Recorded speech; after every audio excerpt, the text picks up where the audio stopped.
ఎవరి కుళ్ళిపోయిన మాంసం అంతా పెట్టి నా కాళ్ళు చేతులు తయారు చేస్తారు. అన్నం కూరల పొరలు పెట్టి 7 మతాల వాళ్ళు 25 సంవత్సరాల నుండి 1996 నుంచి 2002 నుంచే డైరెక్ట్గా పెడతారు.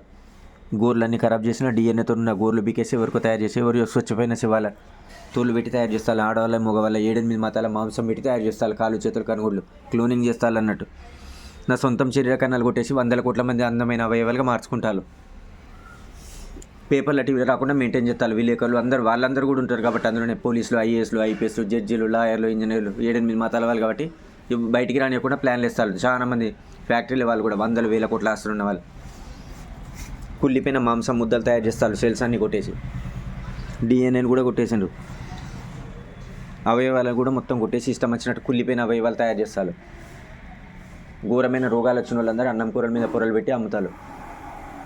హాస్పిటల్ కూడా ట్రీట్మెంట్లు నా దగ్గర శరీర కణాలు కొట్టేసి ట్రీట్మెంట్లు ఇస్తారు.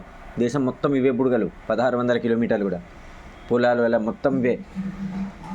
అందుకని వైరస్ వచ్చి భూకంపాలు వచ్చి సర్వనాశనం అయిపోతారు.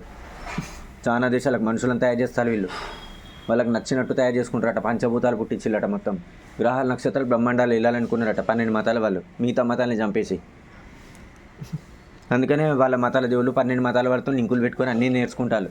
ప్రపంచాన్ని, గ్రహాలు, నక్షత్రాలు, బ్రహ్మాండాన్ని కంట్రోల్లో పెట్టుకోవాలనుకున్నారని.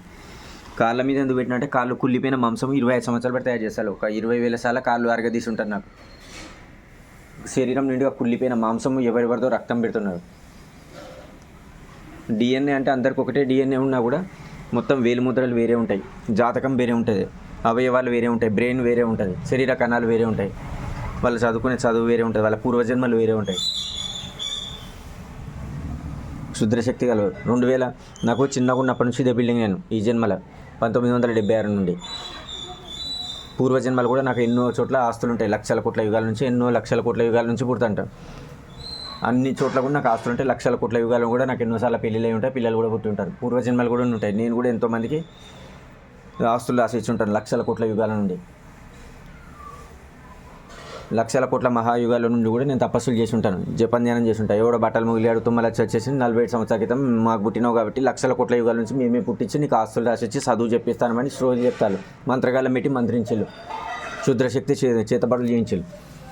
వాడు కైలాసం గారి దగ్గర తీసుకుపోయి కాలాజాదు చేయించి వాటితో ప్రాణికిలింగంతో రేఖీయంతో మెదడు తెప్పిస్తారు. క్షుద్రశక్తి ప్రేతాత్మలను పంపించి వాళ్ళ అవయవాలుగా మార్చుకోవడానికి 2002లో హిందూపురం, అనంతపురం ఎన్టీ రామారావు, మాజీ ముఖ్యమంత్రి ఎన్టీ రామారావు నియోజకవర్గం అది. సాయిబాబా గారు మర్డర్ చేయిస్తాడు 1993 ఆరుగురిని. సిబిసిఐడి కేసులు కూడా ఉంటాయి.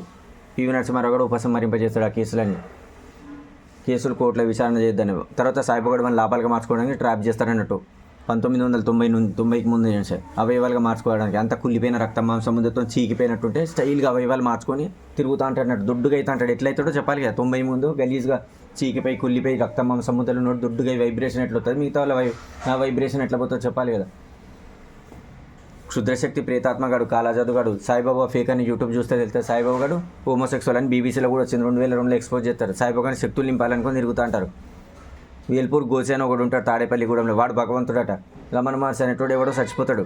వెంకటరామన్ అంటే ఫేమస్ గారు కాబట్టి దొంగ పేరు పెట్టించుకుంటారు రమణ మహర్షి అని. వాళ్ళే అష్టసిద్ధులు ఉన్నాయంటే లేవు, వాటి వల్ల ఉపయోగం ఏమున్నదని ప్రకటిస్తాడు అన్నట్టు. నీకు మహిమలు వస్తాయంటే మహిమలు ఎట్లా వస్తాయో నాకు తెలియదు, అవి వాటికి అవి జరుగుతాయి కావచ్చు అని అట్లాంటి తీసుకొచ్చి మహిమలు వచ్చినాయి కొత్త సిద్ధాంతంగా అనుకున్నట.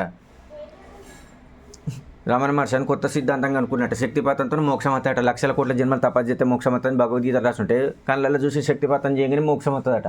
కొత్త సిద్ధాంతం అన్నట్టు.